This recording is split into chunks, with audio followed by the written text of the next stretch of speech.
kalau urusan-urusan rizki dunia nih sebenarnya tidak menjadi fokus kita umat Islam.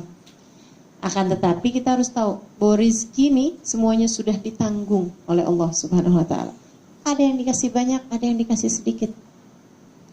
Bukan karena bergantung kepandaian.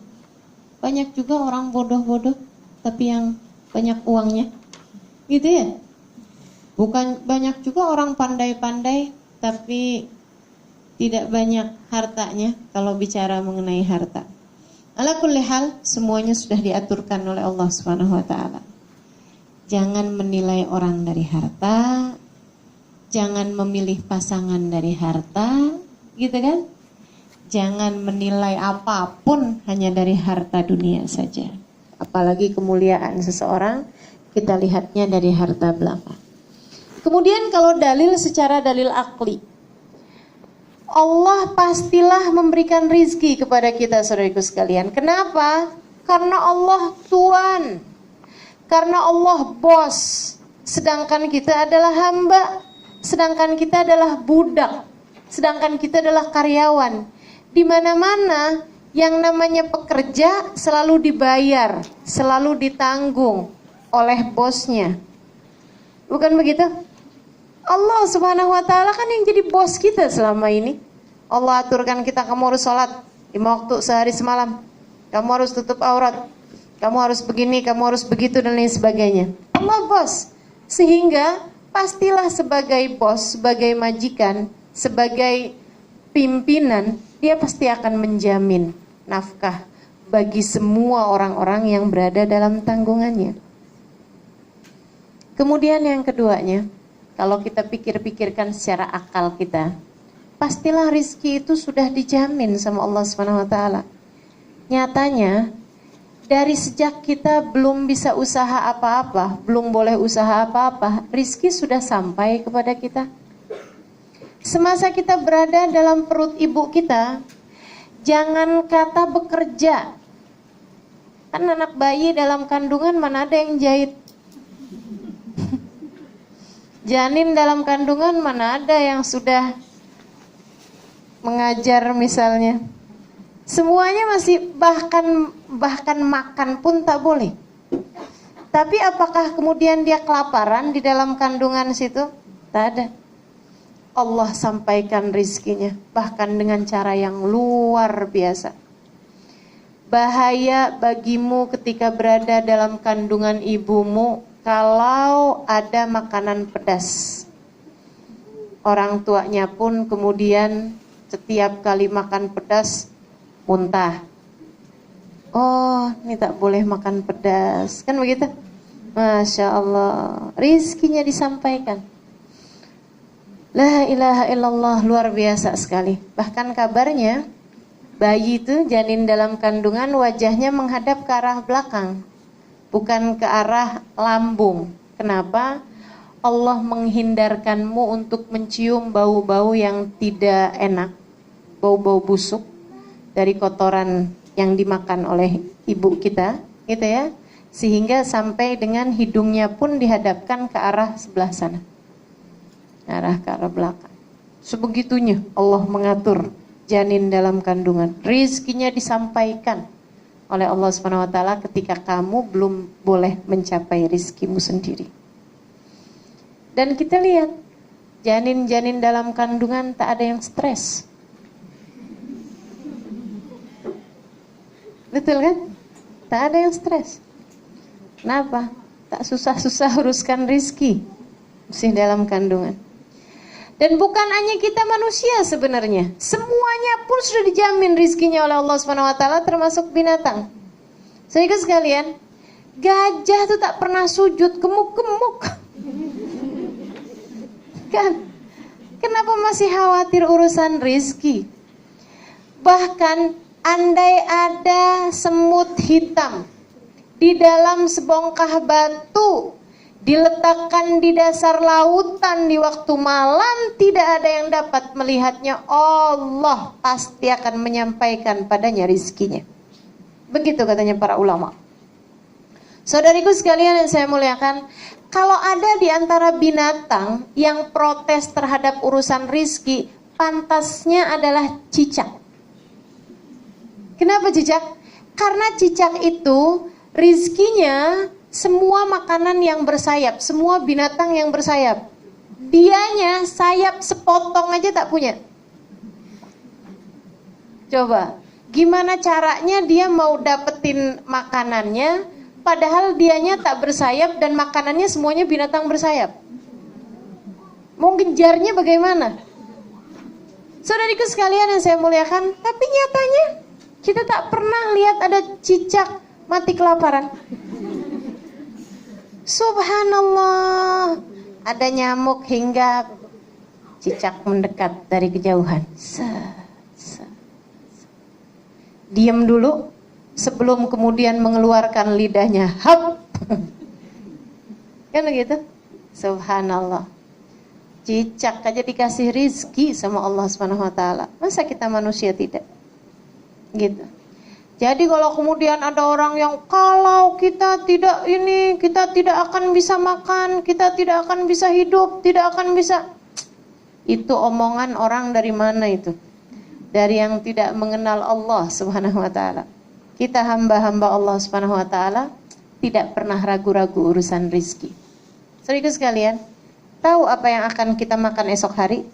Kita tidak tahu. Siapa yang tahu? Allah Subhanahu wa taala. Dan kalau kita pikir-pikir, antara kita datang kepada rizki dengan rizki datang kepada kita jauh lebih panjang masanya rizki datang kepada kita. Saya setiap pagi minum kopi. Saya kalau mau buat kopi hanya perlu pergi ke dapur,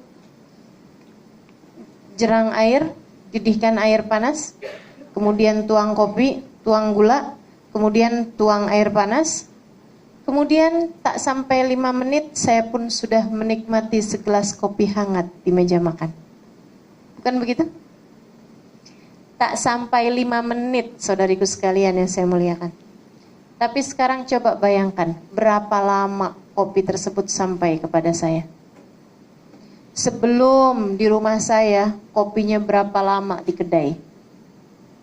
Ini baru bicara kopi, belum bicara gula.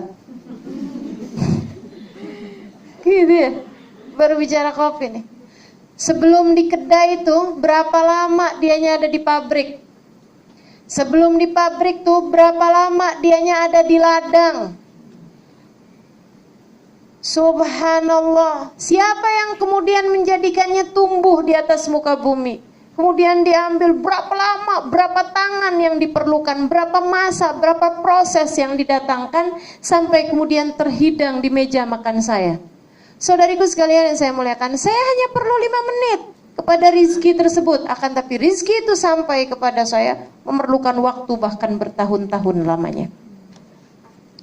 Maka sebenarnya bukan kita datang kepada rizki, tapi rizki yang datang kepada kita. Begitu masalahnya. Hanya keraguan-raguan di hati kita yang terus-terusan kita pelihara.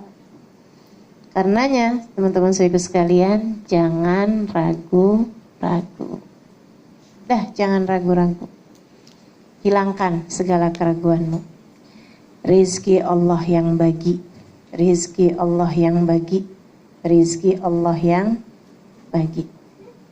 Udah selesai, rizki diatur oleh Allah Subhanahu wa ta'ala. Kita hanya perlu menjalankan yang belum dijanjikan oleh Allah, yaitu ketaatan perintah Allah Subhanahu wa ta'ala. Itu yang harus kita jalankan. Urusan rizki sudah selesai. Jadi semuanya adalah ketetapan dari Allah Subhanahu wa ta'ala, termasuk urusan jodoh. Siapa bilang kalau pacaran kemudian menikah? Ibu-ibu yang udah punya suami, saya tanya, suamimu pacar pertamamu kah? Tak ada yang mau jawab. Nah, suamimu pacar pertamamu kah? Bukan. Bukan ya? Bukan pacar pertama, artinya pacar kedua, pacar ketiga, atau malah bukan pacar. Bukan pacar katanya. Ya.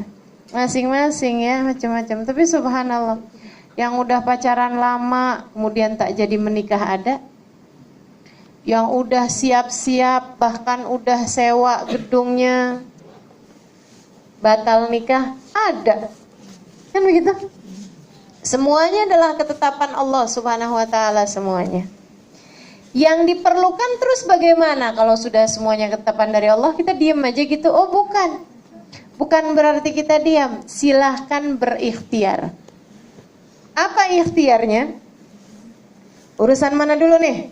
Kita mau bahas. Urusan rizki. Apa ikhtiarnya untuk mendapatkan rizki itu? Untuk mendapatkan rizki bukan asal rizki.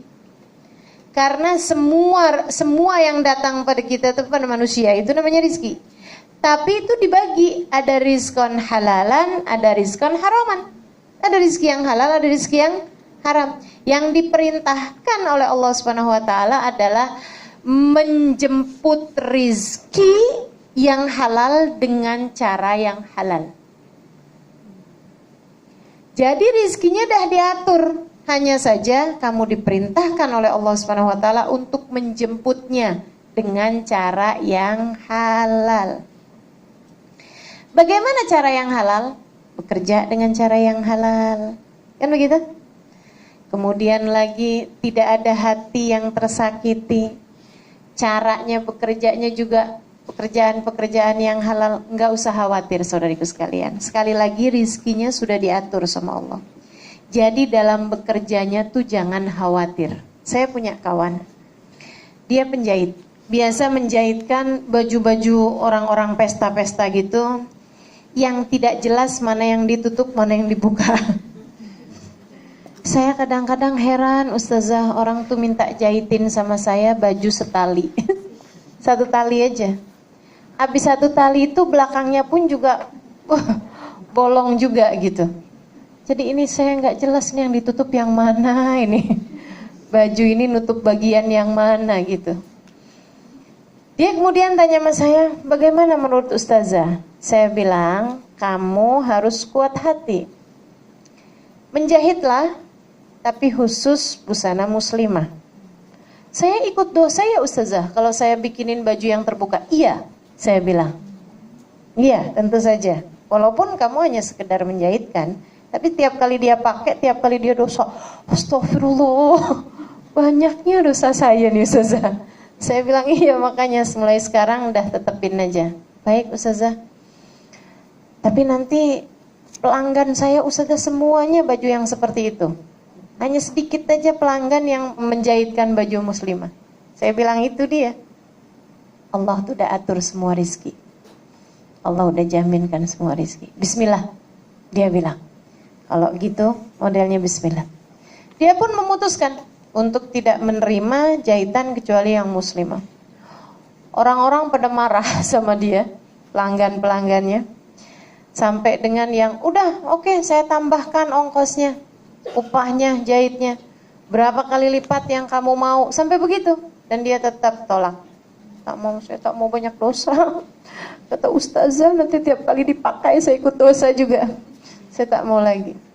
Subhanallah, dalam beberapa waktu memang agak berkurang pendapatannya, tapi sesudah itu, subhanallah, semakin banyak, semakin banyak, semakin banyak.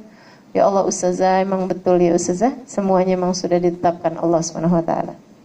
Kita hanya perlu untuk menjemputnya dengan cara yang halal, dengan cara yang baik, dengan cara yang takwa.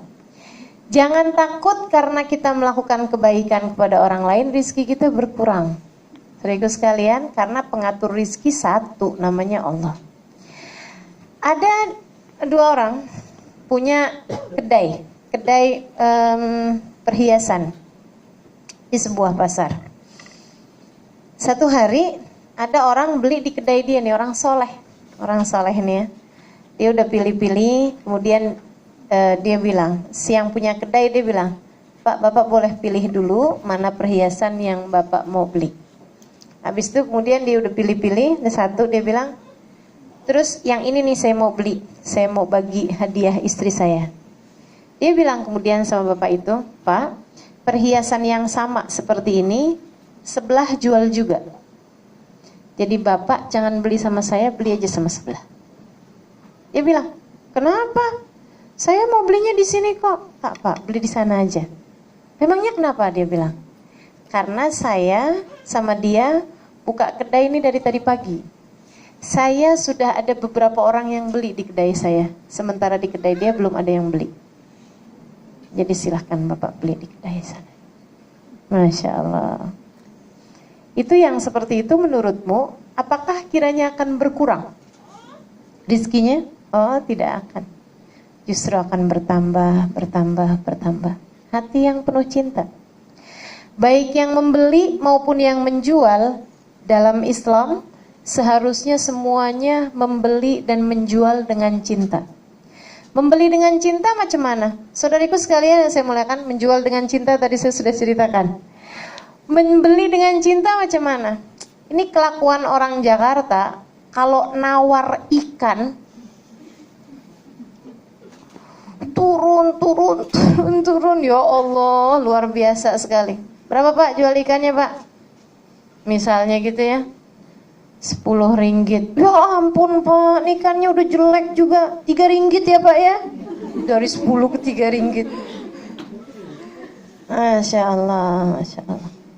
Sehingga sekalian saya muliakan, itu namanya membeli tanpa cinta. Belilah dengan cinta. Kalau kita beli apalagi kepada sesama orang Islam yang bagus-bagus. Kalau perlu malahan, wah pak ikannya bagus nih pak nih, saya tambahin deh, gitu. Bapak tadi bilang berapa 10 ya, saya bayar 20 ringgit deh pak, ikannya bagus. Gitu. Ya Allah, itu namanya membeli menjual dengan cinta. Saudariku sekalian yang saya muliakan, rizki itu seperti itu tuh keadaannya tuh. Tidak bisa membahagiakan seseorang juga gitu, dan tidak membuat nilai seseorang bertambah atau turun dengan rizki. Yang kita perlukan adalah menjemput rizki tersebut dengan cara-cara yang halal.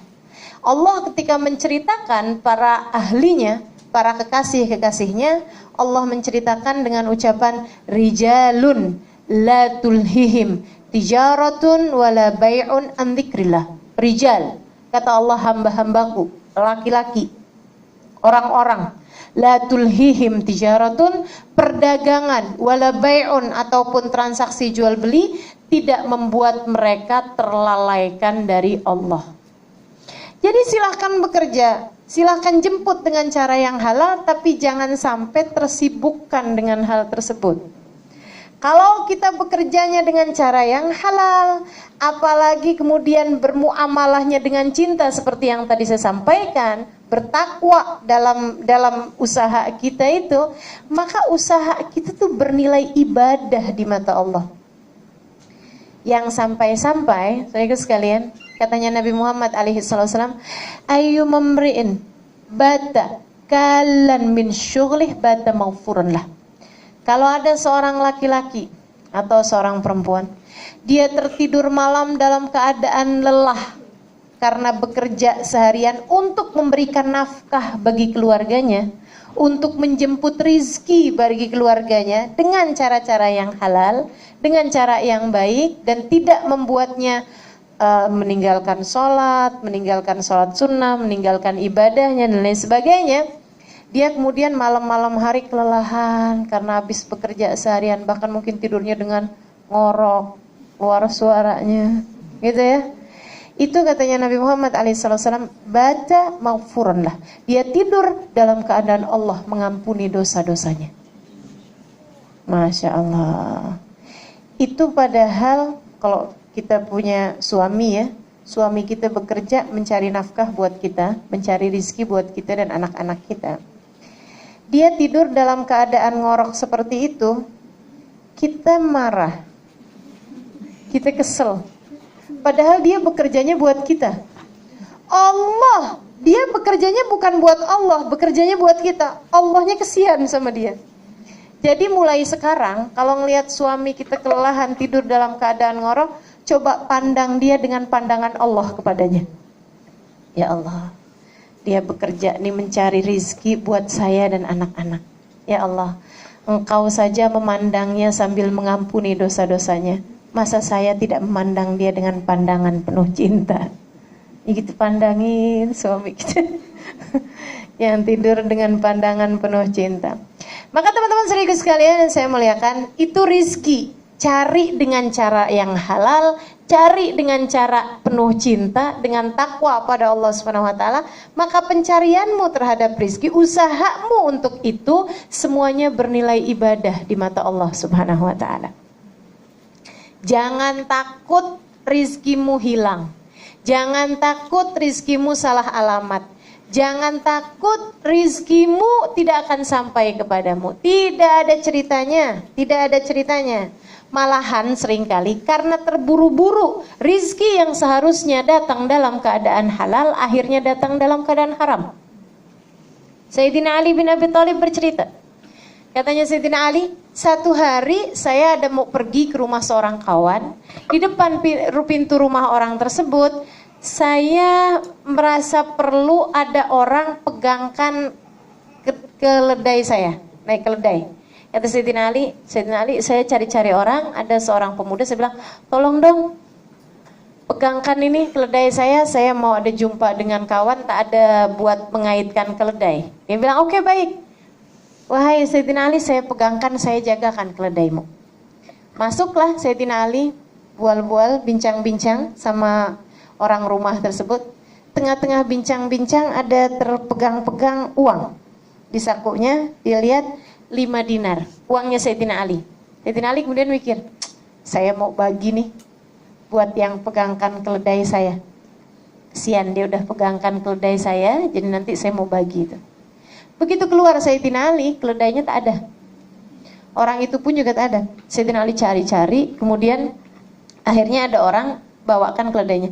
Ini keledaimu ya? Kata Sayyidina Ali, oh iya betul. Wah, mana dia tuh yang pegang?